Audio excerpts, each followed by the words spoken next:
সমুদ্র বরাবরই মানুষের কাছে আবেগের ও ভালো লাগার জায়গা। সময় পেলেই কেউ কেউ সমুদ্রের টানে ছুটে যায় তার সৌন্দর্য উপভোগ করতে। নীল জলরাশির উঁচু উঁচু ঢেউ ও হিমশীতল হাওয়ায় প্রাণটা যায় জুড়িয়ে। এহেন পরিবেশ কে না চায়। কিন্তু যুগে যুগে এমন মায়াবী সমুদ্র একসঙ্গে লক্ষ লক্ষ মানুষের মৃত্যু ঘটিয়েছে। আর এই মৃত্যুর জন্য একমাত্র দায়ী ছিল সামুদ্রিক সুনামি।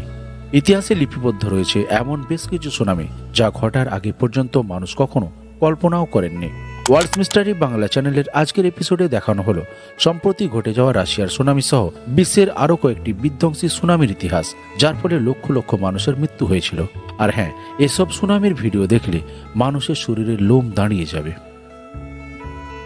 ভারত মহাসাগরে ভূমিকম্প ও সুনামি। সাল 2004 সালের 26শে ডিসেম্বর ইন্দোনেশিয়ার সুমাত্রা উপকূলে 9.1 মাত্রার এক প্রচণ্ড ভূমিকম্প আঘাত হানে, যার ফলে ভারত মহাসাগরে একের পর এক ভয়াবহ সুনামি ঘটে। আর এই সুনামির ফলে ভারত মহাসাগরে সৃষ্টি হয় বিশাল বিশাল ঢেউ, যেগুলির গড় উচ্চতা প্রায় 30 মিটার। যে ঢেউগুলি আছড়ে পড়ে ভারত মহাসাগরের পার্শ্ববর্তী 14টি দেশের উপকূলে। এদের মধ্যে সবচেয়ে ক্ষতিগ্রস্ত হয় ইন্দোনেশিয়া। তবে ইন্দোনেশিয়া ছাড়াও ভারত, থাইল্যান্ড ও শ্রীলঙ্কাও যথেষ্ট ক্ষয়ক্ষতির সম্মুখীন হয়েছিল। এই সুনামির তীব্রতা ও আগাম সতর্কতা না হওয়ার ফলে প্রচুর পরিমাণে প্রাণহানি ঘটে, যা এটিকে বিশ্বের সবচেয়ে মারাত্মক ও বৃহৎ সুনামি ও প্রাকৃতিক বিপর্যয় হিসেবে চিহ্নিত করেছে। বিশ্বের সর্ববৃহৎ ও প্রভাবশালী এই সুনামির ফলে প্রায় 2,07,899 লোক বিশ্বব্যাপী মারা যায়। লিসবন ভূমিকম্প ও সুনামি।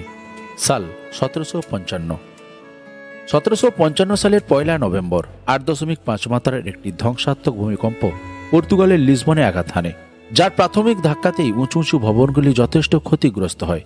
তবে সেই ভূমিকম্পের রেশ কাটতে না কাটতেই কয়েক মিনিট পর আটলান্টিক মহাসাগর থেকে 6 মিটার উঁচু উঁচু ঢেউ সুনামি আকারে লিসবন শহরে আছড়ে পড়ে। ঢেউয়ের সামনে যা পড়েছে সেগুলি তছনছ করে ভাসিয়ে নিয়ে গেছে। সমুদ্র উপকূলীয় অঞ্চলগুলিকে একেবারে লণ্ডভণ্ড করেছিল এই সুনামি। শুধুমাত্র লিসবন শহর নয়, এই সুনামির প্রভাব পড়েছিল পার্শ্ববর্তী স্পেন, মরক্কো ও ক্যারিবিয়ান দ্বীপপুঞ্জের সমুদ্র পার্শ্ববর্তী এলাকাতে। এই সুনামির ফলে প্রায় 40,000-এর মতো মানুষের মৃত্যু হয়েছিল। ক্রাকাতোয়া অগ্নুৎপাত ও সুনামি। সাল 1883 সালের আগস্ট মাস ইন্দোনেশিয়ার জাভা ও সুমাত্রা দ্বীপপুঞ্জের মাঝে অবস্থিত ক্রাকাতোয়া আগ্নেয়গিরি থেকে অগ্নুৎপাত শুরু হয়। এই ভয়াবহ আগ্নেয়গিরিটি অকল্পনীয় শক্তিতে অগ্নুৎপাত শুরু করে। আর এই আগ্নেয়গিরির আলোড়নের ফলে ভারত মহাসাগরে সৃষ্টি হয় ধ্বংসাত্মক ঢেউ। ঢেউগুলির মধ্য হতে বেশিরভাগ ঢেউয়ের উচ্চতা ছিল প্রায় 37 মিটার, যা প্রায় 8 তলা উঁচু বিল্ডিংয়ের সমান। বিধ্বংসী এই ঢেউগুলি উপকূলীয় শহর ও গ্রামগুলিকে প্রায় নিশ্চিহ্ন করে দেয়। শুধু তাই নয়, এই আগ্নেয়গিরির বিস্ফোরণের শব্দ হাজার হাজার কিলোমিটার দূরে থাকা দক্ষিণ আফ্রিকা পর্যন্ত শোনা গিয়েছিল। এই সুনামি ও অগ্নুৎপাতের ফলে ইন্দোনেশিয়া ও তার পার্শ্ববর্তী এলাকার যথেষ্ট ভৌগোলিক পরিবর্তন লক্ষ্য করা যায়। ইন্দোনেশিয়ার এই সুনামির ফলে প্রায় 36,000 মানুষের মৃত্যু হয়। জাপানের গ্রেট ইস্ট ভূমিকম্প ও সুনামি। সাল 2011 সালের 11 মার্চ জাপানের তোহোকু প্রশান্ত মহাসাগরীয় উপকূলে 9.1 মাত্রার একটি বিশাল ভূমিকম্প আঘাত হানে। এটি জাপানের ভূমিকম্পের ইতিহাসে সবচেয়ে জোরালো ভূমিকম্প ছিল, যার ফলে প্রশান্ত মহাসাগরে সৃষ্টি হয় বিশাল উঁচু উঁচু ঢেউ, যেগুলো জাপানের পূর্ব উপকূলে আছড়ে পড়ে এবং তলিয়ে নিয়ে যায় গাড়ি, বাড়ি, আরও কত কি। এই সুনামির প্রায় বেশিরভাগ ঢেউয়ের উচ্চতা ছিল প্রায় 40 মিটার, যা একটি 10তলা বিল্ডিংয়ের সমতুল্য। এই সুনামির তাণ্ডব সমুদ্রের পাশের দেওয়াল ভেঙে উপকূলীয় শহরকে ভাসিয়ে নিয়ে যায় এবং শহরের অবকাঠামো সম্পূর্ণরূপে ধ্বংস করে।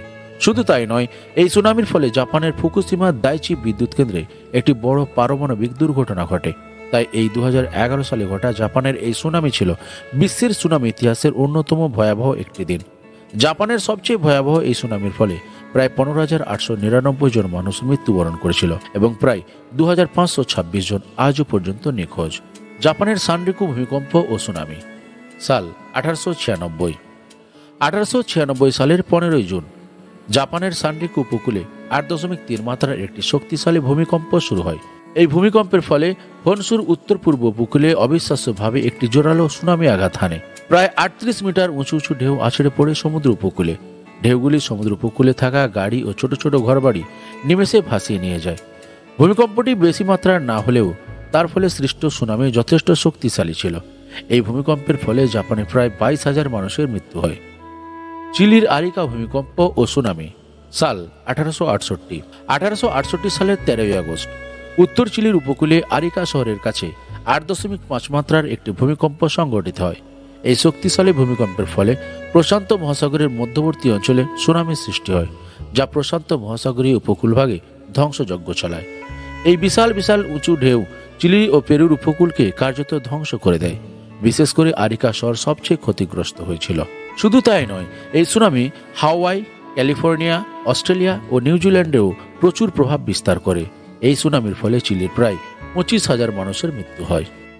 জাপানের উনজেন মায়োমামা ভূমিধস ও সুনামি, সাল 1792। আজও পর্যন্ত জাপানে যত ভূমিকম্প ও সুনামি ঘটেছে তার অর্ধেকেও বিশ্বের সমগ্র দেশে হয়নি, আর সেই জন্য জাপানকে ভূমিকম্প ও সুনামির দেশ বলা হয়। ঠিক আরও একবার 1792 সালে জাপানের মাউন্ট উনজেনের সাথে জড়িত একাধিক ঘটনার ফলে একটি ভয়াবহ সুনামির সৃষ্টি হয়।